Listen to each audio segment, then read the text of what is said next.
Bem-vindos a mais um episódio de Pode Inovar da Amazônia. Vamos receber hoje uma figura ilustre da cidade de Manaus, bem representativa, o nosso convidado hoje bem representativo. Queria primeiro agradecer a tua presença, André, reitor da UEA, né? Seja muito bem-vindo ao nosso podcast e espero que a gente faça uma entrevista bem bacana, um bate-papo bacana. Eu que agradeço, Afonso, pelo espaço, pela oportunidade de falar um pouquinho da nossa trajetória e da universidade como um todo e o que a gente tem de atinência temática aí com vocês que trabalham com inovação e sustentabilidade. Amém. Vamos embora. Nessa primeira parte, eu sempre deixo à vontade o convidado para falar da tua trajetória pessoal, da tua formação. Até aqui, André, eu queria que o pessoal de casa te conhecesse um pouco mais como pessoa, como formação e como reitor da nossa Universidade Estadual do Estado do Amazonas. Vamos lá, eu nasci, na verdade, na Santa Casa de Misericórdia, né? Vamos lá, nos tempos dos Incas e dos Maias, né? Primórdios. E eu nasci lá na Santa Casa, meus pais moravam na Rua Santa Isabel, na Praça 14, mas com 3, 4 meses de idade eu fui morar no Conjunto Ileia, no bairro da Redenção, né? E passei a minha vida toda lá, desde bebê até a vida adulta, morei lá no Ileia, na Redenção, e tenho muito orgulho disso, da minha infância, com a minha irmã, com os meus irmãos, com as coisas que a gente fazia, o que a gente aprendia, né? Depois, maior, já falando um pouco academicamente, eu trabalhei eu estudei na UEA, fui da primeira turma de administração pública da UEA, fiz comércio exterior no CIESA, com administração de empresas, e depois fiz direito, especialização em administração pública, mestrado, doutorado, né? Já pude viajar o mundo. Quantos anos? Tô com 42. Muita coisa vivida, né? Muita coisa vivida. Já pude, graças aos estudos, os trabalhos, as pesquisas que a gente desenvolveu aí ao longo dessa trajetória. Comecei muito cedo também, na vida acadêmica. Passei no mestrado com 23 anos, né? Então com 25 eu já era mestre, com 30 eu já era doutor. Então foi algo que foi muito rápido, as coisas foram acontecendo muito rápido. Teórica. Mas foi por muito esforço também. Então Deus foi muito bom com a gente e eu pude aproveitar essas oportunidades, né? E como eu falei, eu vivi uma vida como pesquisador. Em paralelo também tinha uma outra vida como empresário, né? Então, em 2014, eu montei minha terceira empresa. A primeira empresa, ela tinha feito muito sucesso na área de consultoria, era Exponencial Consultoria, algumas pessoas devem lembrar aqui.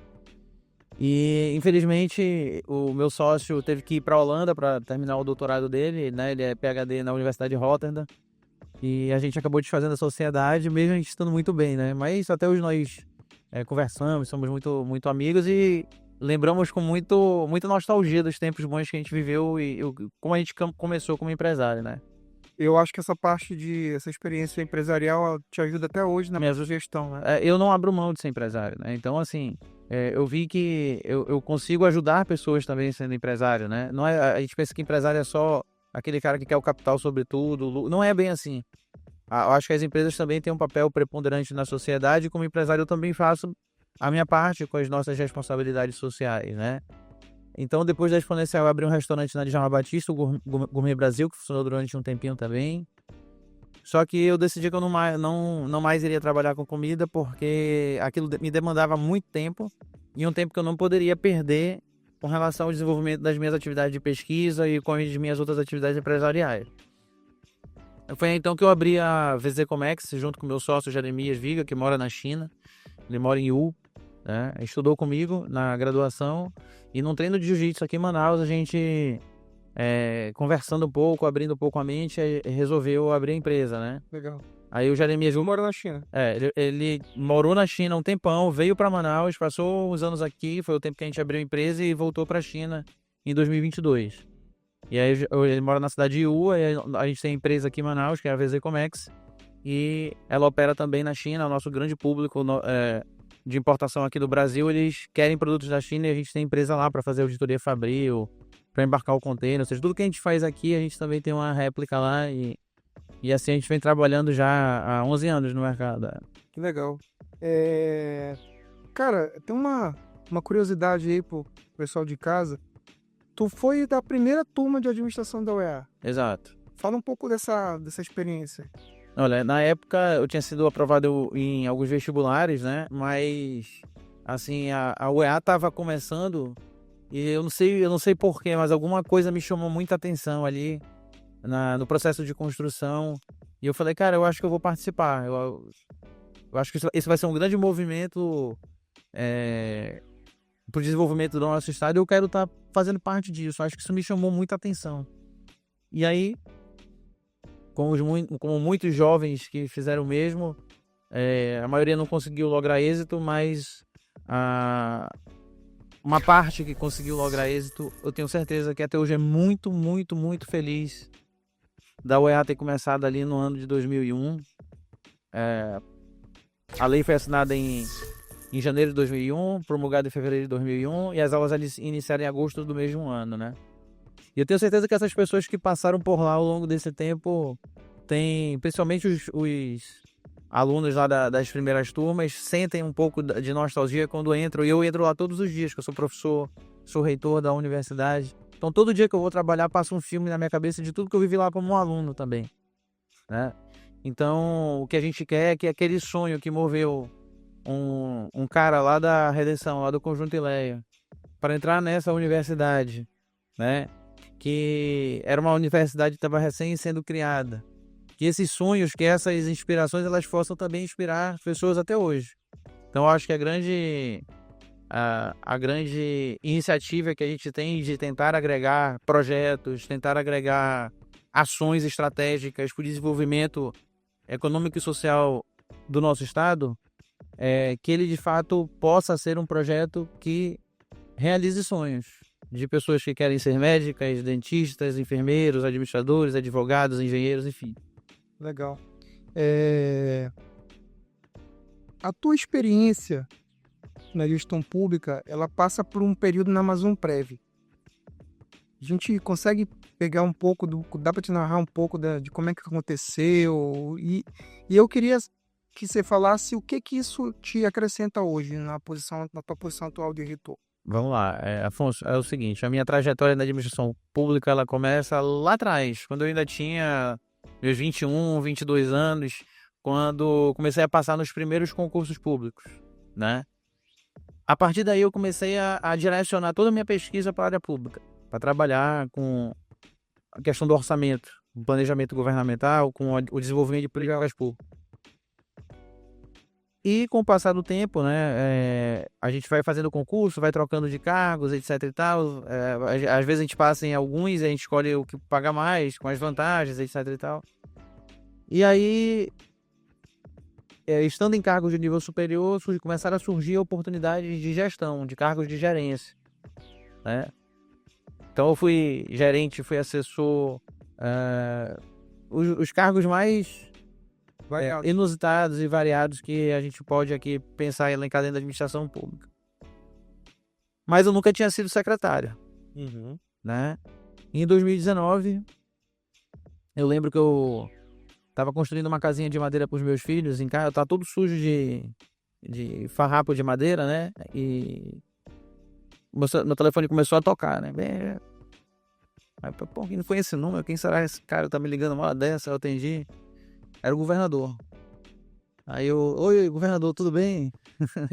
Ele, oi, Eu falei, que devo a honra. Ele, não, que eu gostaria de conversar com o senhor pode vir aqui comigo. Eu todo sujo de fuligem de madeira. Eu falei, governador, o senhor me espera 1 hora, eu vou só tomar trocar de roupa e vou até a sua direção. E aí, chegando lá, o governador o governador Wilson Lima me chamou para assumir a Amazon Prev. Ele olhou meu currículo, falou, o cara com a tua trajetória, com o teu perfil, é o cara que a gente quer lá. E eu falo isso, eu fico até arrepiado, assim, porque é um convite que eu realmente não esperava, e não esperava que viesse naquele momento, naquelas circunstâncias. Fala, André, que tem convites e tem convocações. Convocação não se nega, tu foi convocado. Eu fui convocado, e aí ele falou, você aceita? Você quer quanto tempo para pensar? Eu falei, eu já pensei, eu aceito o desafio, e eu quero ir para lá e eu vou tentar fazer o meu melhor. Quem estava lá antes de mim, inclusive, o diretor era um grande amigo meu, o Márcio.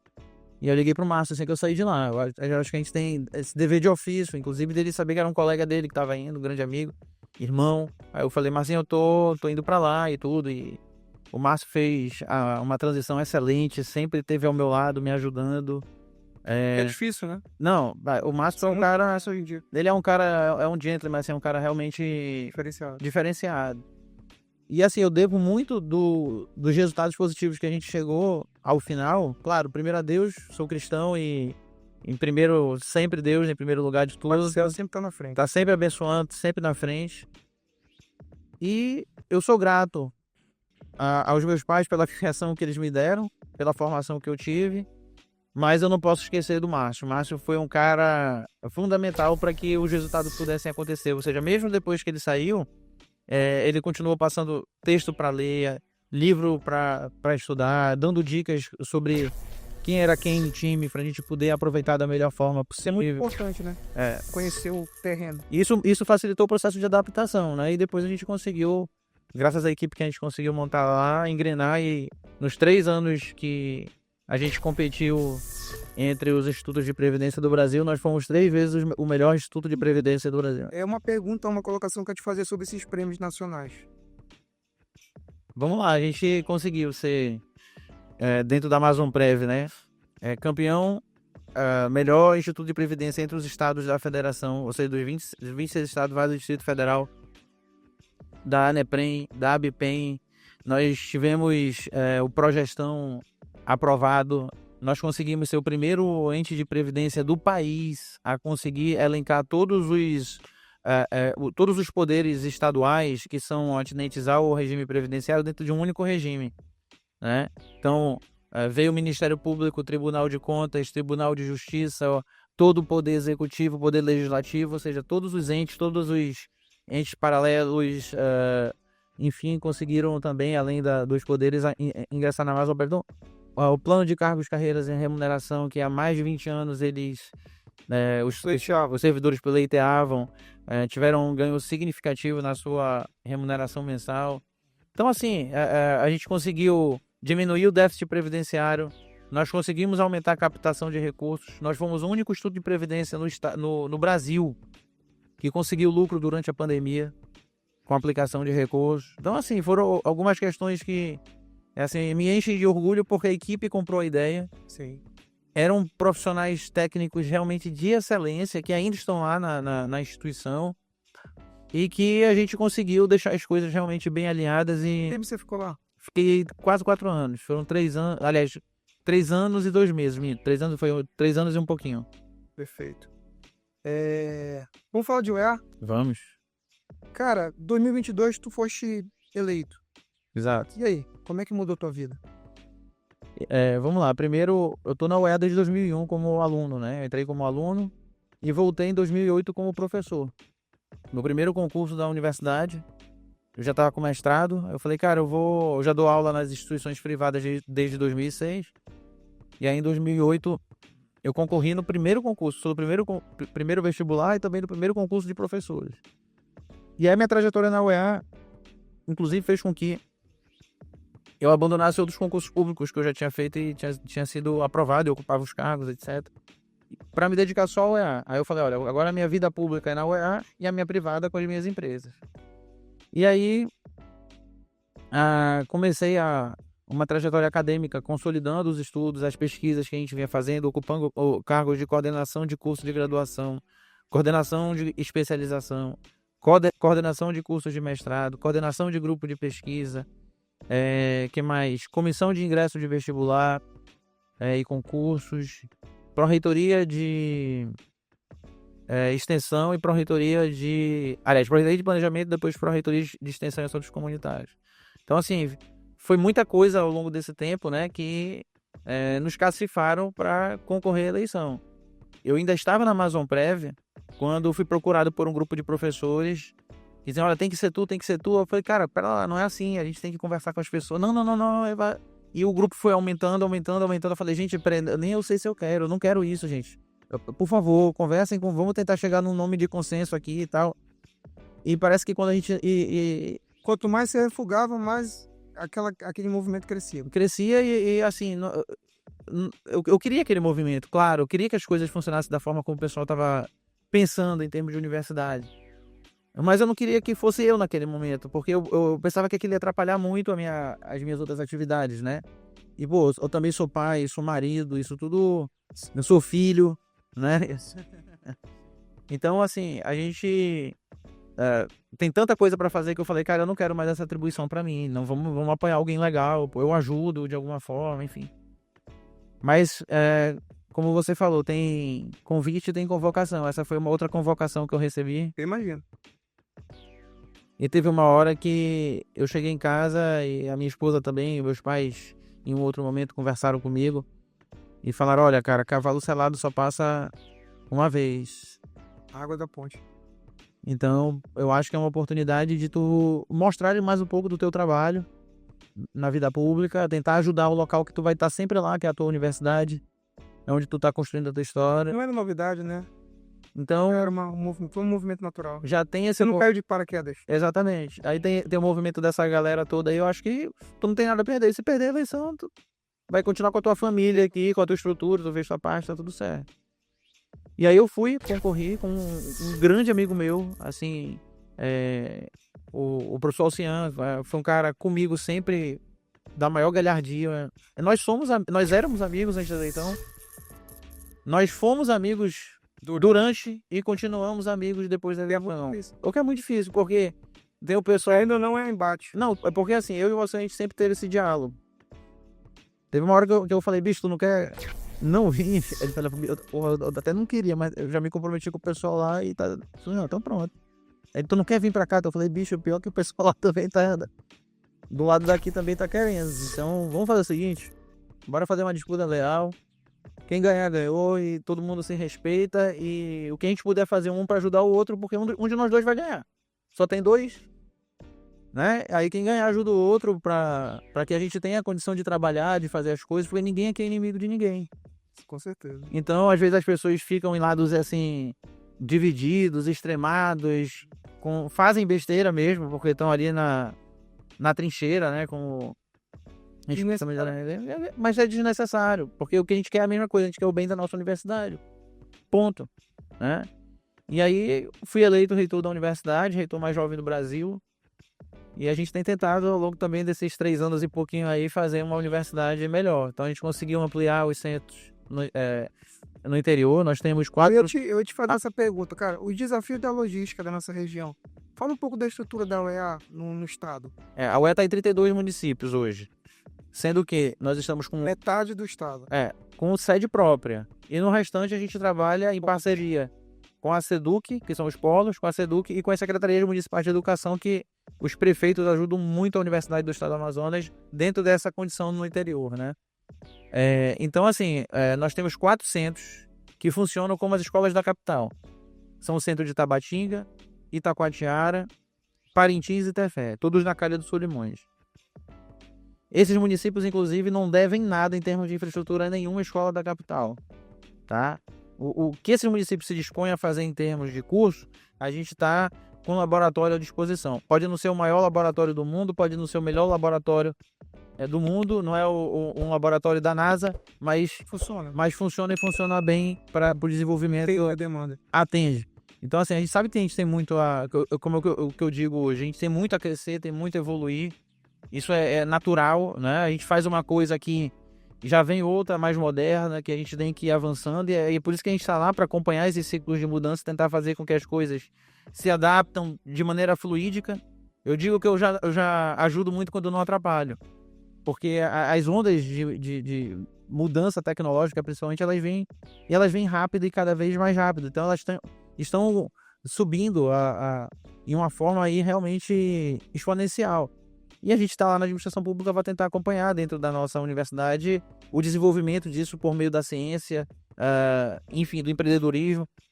E a grande questão que eu vejo é que a gente tem avançado muito. Então, foram vários laboratórios construídos nessa gestão. A organização dos processos para que a gente possa, inclusive, que esses laboratórios possam submeter projetos pela universidade. Então, a gente apoia isso também e a gente tem angariado recursos. Então, a universidade nunca angariou tantos recursos, por exemplo, da FINEP. Nunca angariou tantos recursos da FAPEAN. nunca arrecadou tantos recursos. Demonstra credibilidade, né? Exatamente. E esses laboratórios vão se estruturando. Agora, claro, o problema de infraestrutura para uma universidade que é a maior multicamp do Brasil, é óbvio que a gente tem. Mas a gente está ajustando e equacionando essas coisas justamente para que nós tenhamos condição de estar sempre na vanguarda do desenvolvimento da educação no nosso estado. André, como é que tem sido a relação da UEA com o setor produtivo? As startups e as empresas, estágios, fala um pouco desse intercâmbio. Bem, a UEA ela tem uma série de ações nesse sentido. Nós temos uma agência de inovação e sobre o guarda-chuva da nossa agência de inovação, nós temos uma série de ações de startup, de incubadora, incubadoras que funcionam, por exemplo, em Itacoatiara. Legal. Lá em Itacoatiara, dentro do curso de computação, nós temos a professora Deolinda, que cuida das incubadoras lá. Nós temos incubadoras na capital. Então, assim, a gente tem uma série de ações nesse sentido. Mas isso não é novo na UEA, não é da nossa gestão. Isso já vem de muito tempo e a gente vem consolidando essas ações, porque são ações realmente muito importantes para todo o ecossistema de inovação. Então, além de tudo isso, nós temos a incubadora da ESO, da Escola Superior de Ciências Sociais, dentro do programa Ocean, que é um programa que já faz 11 anos, nós temos incubadora também, que é um projeto junto com a empresa Samsung. Então, são muitas ações e hoje também a UEA está muito próxima do CIAN, da FIAN, né? Hoje a UEA tem assento no conselho do CIAN. Então, assim, são várias situações em que a gente escuta o setor produtivo. Seja o setor produtivo da indústria, seja o setor do agronegócio, né, da agroecologia, né? Então, assim, a UEA ela tem voltado muito a sua porta de casa para ouvir o que a gente precisa fazer, como a gente precisa fazer, porque existe uma coisa, Afonso, que eu sou muito cara a isso, né? O Estado ele foi criado para uma função, né? Quando a gente fala em Estado, dentro da acepção jurídica, dentro da questão de Constituição, o que é a Constituição? Vai lá na Constituição e tal. A Constituição ela tem esse nome porque ela constitui o Estado. É a Constituição do Estado. Então, a sociedade ela antecede o Estado. Com certeza. Então, a gente precisa estar sempre pensando o que é que nós, como Estado, temos que fazer para atender a sociedade. Esse é o caminho. Para que nós, de fato, entendamos a própria etimologia e a conceituação das palavras e dos termos. Então, assim, não adianta a gente construir uma universidade como o modelo antigo era, uma universidade isolada da sociedade, com muros ao redor e que produzia conhecimento lá dentro e que aquilo não servia para ninguém, né? Ou servia para muito pouca gente. Então, o conceito mais moderno, a universidade ela está lá no bojo da sociedade para entender as dinâmicas sociais, para criar contextos sociais, para pesquisar a ciência, mas entendendo que existe um sociocentrismo dentro desse processo, né? Então, a gente tem tentado fazer isso. E eu acredito que dentro dessa situação a gente tem criado uma excelente relação com o setor produtivo. Legal. A gente até está conversando off um pouco sobre a questão do interior e eu percebo que tu tem dado uma atenção para o interior. Fala um pouco do trabalho que vocês estão desenvolvendo nessa parte interior. Olha, nós temos uma pró-reitoria de interiorização que tem à frente um cara muito guerreiro, o professor Valber, e que ele tem viajado muito para o interior. Eu falei que a nossa gestão era uma gestão que ela ia para o interior, que ela ia ficar um pé no interior e a gente ia tentar fazer o melhor para o interior do estado do Amazonas. Então, ao longo do tempo, por exemplo, lá em Itacoatiara, que é um grande centro da universidade, que tem o curso de florestal e computação, nós conseguimos construir os 3 laboratórios de florestal, que sempre ficaram na promessa, né? Foram 20 e poucos anos de que vai ter, não vai ter, vai ter, não vai ter, vamos construir agora, vai para lá todo mundo para inauguração e o negócio nunca andou. E nós construímos 3 grandes e robustos laboratórios. Fizemos os acessos lá para a incubadora, com cobertura, tudo certinho. Trocamos toda a parte infraestrutural da média tensão ali da unidade para que a gente tivesse condição de aportar tudo, mas a gente ainda precisa renovar tudo isso, fazer um monte de coisa lá dentro. E na computação agora a gente está avançando também com os laboratórios de computação, com recursos que a gente está buscando junto ao FINEP, junto com os professores lá do município, para que a gente tenha também uma superestruturação dos laboratórios de computação lá. Isso é só um exemplo. E agora, no vestibular desse ano, a gente acabou de lançar, ontem nós lançamos isso com o governador Wilson Lima, lá no Palácio, o curso de inteligência artificial. Muito legal. Então, assim, até para explicar, não é um curso para usuário de inteligência artificial. É um curso para programador de inteligência artificial. Então, esse é um curso robusto, um curso pesado, que coloca a UEA mais uma vez na crista da onda de desenvolvimento tecnológico, o que vem sendo feito no país. Só tem um curso desse funcionando no Centro-Oeste e um curso funcionando no Nordeste, mais especificamente em Recife. Para vocês entenderem até como isso ainda é muito novidade, né? E a UEA é o terceiro do Brasil a fazer de universidade pública, é o primeiro da região norte, né? E está todo voltado dentro da política de construção de inovação que o governo do estado está trabalhando, né? Então, eu vejo que a UEA sempre pesquisou inteligência artificial, tá? Mas agora a gente coroa aí esse trabalho anterior com essa cereja no bolo, que é o curso de graduação, novidade no país, e que eu tenho certeza vai poder ajudar muitas regiões de Parintins e de Itacoatiara. Parcerias internacionais, como é que a gente está aí, a UEA? Olha, Alguma coisa em curso? a gente veio caminhando bem, desde a gestão passada para a atual gestão, nesse processo de internacionalização da universidade. Então, hoje nós temos 54 universidades no exterior, com termos de cooperação com a Universidade do Estado do Amazonas. Muito legal. Universidades na Inglaterra, na Espanha, em Portugal, na França, Holanda, na Turquia, algumas, na Itália, eu não sei se eu já falei Itália, mas tem na Itália, Estados Unidos, em várias universidades americanas, enfim, assim, a gente tem um portfólio grande de fato. Na China a gente tem um monte também. Bem legal. André, qual a tua visão da importância da sustentabilidade dentro do que tu entende que pode implementar e acrescentar na Universidade Estadual do Amazonas? Vamos lá, eu acho que a gente pensa em estar num mundo que a gente possa reutilizá-lo. Eu acho que esse é o grande conceito. A reutilização do mundo que a gente vive. Agora, o que é o mundo? O mundo é a nossa casa. Então, essa visão de casa ela é importante para que a gente compreenda o seguinte: se eu não consigo ser sustentável em casa, localmente, eu não vou conseguir construir um mundo global sustentável, né? Ou globalmente sustentável. Eu tive na Universidade de Pescara há alguns meses, e aí um aluno me perguntou, numa palestra, o que a gente estava fazendo para proteger a Amazônia, né? Das agressões ao meio ambiente, etc. Eu falei, olha, está sendo feito muita coisa. Mas para proteger a Amazônia, eu elenquei, olha, a gente tem que ter maior guarda de fronteira, uma fiscalização por drone tecnológica. Eu expliquei um monte de situações de segurança pública e defesa nacional que seriam importantes que nós implementássemos e investíssemos com maior vigor. Mas eu falei, mas nada disso importa se nós não protegermos o meio ambiente de Pescara. Aí ficou, o que tem a ver? Eu falei, a sustentabilidade, meus amigos, ela é mundial. Eu não posso isolar um fato e dizer bem assim, olha, um incêndio aqui na floresta de Pescara, não fica só aqui. Tem um julgo popular que um amigo meu nordestino fala que, eu acho que cabe muito aí, chuva que chove lá, chove cá. Exatamente. Então, assim,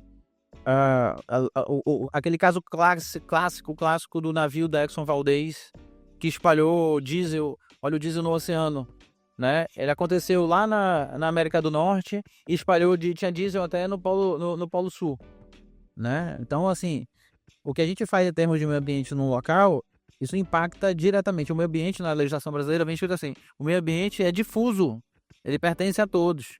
Então, assim, ele é transversal. Eles são um conjunto. Ele não ocupa fronteira. Tipo, a usina de Chernobyl explodiu, as partículas ionizadas e radioativas, elas não ficaram ali. Olha, aqui é o limite de Chernobyl, a gente não pode ir para ali.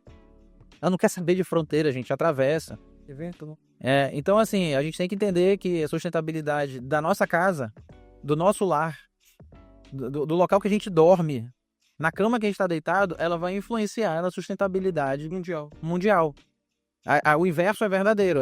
Ou seja, da cama que eu durmo, ela vai para o meu quarto, vai para minha casa, vai para minha rua, para o meu bairro, para minha cidade, para o meu estado, para o meu país, e ela é global, não tem jeito. Então, assim, a gente tem que entender que essa questão de sustentabilidade, em termos de ação humana, ela tem que ser pensada dessa forma. E, nesse sentido, nesse viés, nessa esteira, eu acho muito importante todas as cooperações que ocorrem de forma internacional para que nós, de fato, consigamos proteger a Amazônia. Eu acho isso importantíssimo, né? É o grande cinturão verde do mundo. A gente tem que proteger a Amazônia. Mas eu vou além. A gente tem que proteger todos os biossistemas do mundo. Exato. André, em 2024 tu recebeu uma medalha do Cunha Araújo. O que tu achou disso daí, as tuas impressões, e você acha que você se sente hoje realizado ou ainda tem o André, tem mais coisa para acontecer na vida dele?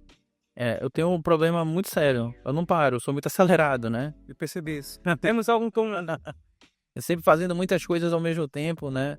Acho que desde a época da escola técnica ainda, quando eu era aluno da escola técnica, eu fazia ensino médio de manhã, ensino técnico à tarde, ia para a parte dos esportes à noite. Então, assim, eu acabei criando essa rotina, e quando eu fico em casa, quando eu faço cirurgia de alguma coisa, quando eu me opero, quando eu fico doente de algum jeito ali, eu fico louco para voltar para as minhas atividades. Mas eu tô falando isso pelo seguinte, a medalha Rui Araújo para mim era algo assim, que eu via muitas celebridades aqui no estado, né? Muita gente importante ganhando.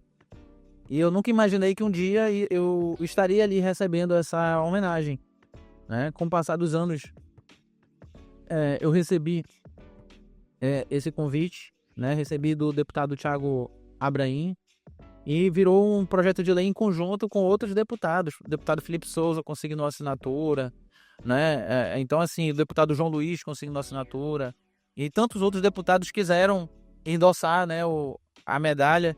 E, assim, mais do que a medalha em si, tudo que ela representa para quem é amazonense, porque a medalha Rui Araújo, ela tem um símbolo, de fato, de contribuição relevante com o nosso estado.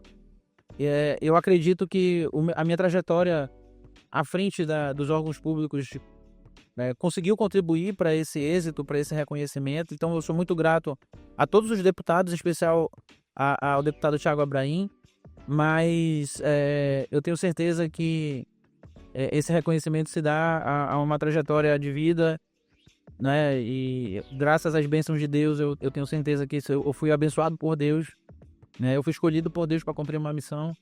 Às vezes a gente não quer enxergar, né? E a gente, olha, isso aqui para mim não dá, mas acaba que a gente consegue, assim. Então, Desafios, né? são desafios. A gente sempre é ponderado, mas comedido, mas acaba que a gente, quando abraça essas causas, porque isso aí não é um causo, né? Isso é uma causa, uma missão, uma devoção que a gente tem que ter. Por exemplo, a minha família se abdica do meu convívio, da minha presença, Eu imagino. para que essas coisas possam acontecer. Então, assim, para mim foi realmente uma alegria muito grande, o coroamento de toda uma trajetória. Mas é aquela tal história, né? Eu fui, como os jogadores de futebol falam, né? Eu fui campeão do torneio ano passado, esse ano eu tenho que pensar no próximo adversário. Vida que segue. É a vida que segue. Então, eu tenho seguido, eu fico muito feliz, lisonjeado, eu guardo a medalha e a homenagem, as impressões, os diplomas e certificados disso tudo num local muito especial para mim, né? Para mim, para minha família, assim, para eu sempre olhar e agradecer a Deus por tudo.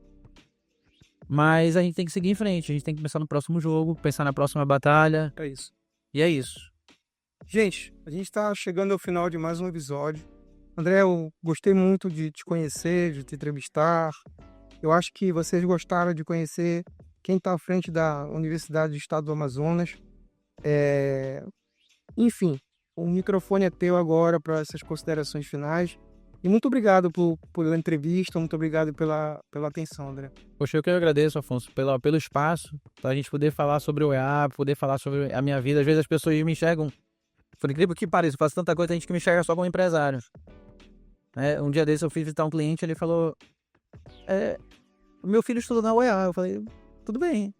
Aí ele, o senhor é o reitor da UEA? Eu falei, sou. Eu falei, pô, tantos anos que eu trabalho contigo, eu não sabia. Então, assim, tem gente que nem sabe que eu sou reitor e tem gente que é reitor que não sabe que eu sou empresário. Então, às vezes, esses bate-papos, né, são importantes até pra gente esclarecer um pouco Sim, o pessoal te conhecer. o pessoal conhecer um pouco melhor, né, e fazer essas interseções é importante e dizer, bicho, assim, eu sou entusiasta do teu programa, da tua empresa, da forma como tu trabalhas. Obrigado. E eu tenho certeza que a gente vai poder cooperar muito, né? Sim. Trabalhar Estreitar os laços. de forma produtiva. Eu sou um grande entusiasta aí da inovação e da sustentabilidade, então pode contar sempre conosco. Obrigado, André. Valeu.